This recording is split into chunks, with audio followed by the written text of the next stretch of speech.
Соторутағата горный улуғын кейнігер Семен Сапурон Данилаптар аттарынан духовный кейнігер Арктикатағы культура онны искусства государственный институтын құду хүнніктарын үлелерін бұстапката арылынна.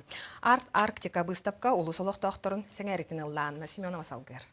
Арктикаден Арктикатағы культура оны искусство государственный институтын кудохунюктарын үлелерин быстапкатыгар оскола вернячилere урху искусствотын сүгүрячилere мохуннулар. Манна Россия художниктарын союхун чилеттере институт преподавательлere Георгий Решетников, Иосиф Шадрин, Саха Республикатын культуратын тойгуна Людмила Семенова келен кенчари чакка искусство болыпта гайгетин билихиннердилер. Институт туһунан сихили кепсетилер. Арктика институтугар таздоюлардан тие студенттер келен үйренелер. Финляндия курду грахситтен келби корсын кыз бүгүн быстапкага бэдин үлелерин албыт.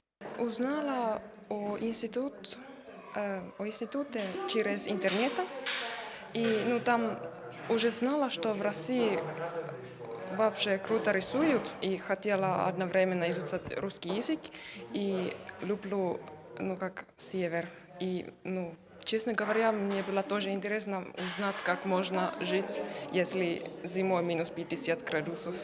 Институт доцена ара сүрдүктахмнаах быстапкалар конкурстар кыттылаахтара кыйылаахтара Георгий Решетников үлелерин оголор ордук серген көрдүлер. Альбях выставка кытан каян республиканская, всероссийская, международная выставкаларга. В основном, конечно, оголору үйрөтөбүн. Дизайн интерьера, дизайн среды. Бу курдуктерлер быстапкалар ыччакка искусство гетигер интерьеhi өскетерге кенегаски иделерин талдыга өйдөбүллери кеңиргер олук болар үтөрүттэх. Анна Семенова, Игорь Тимофеев, Саха Тилденте, Горн.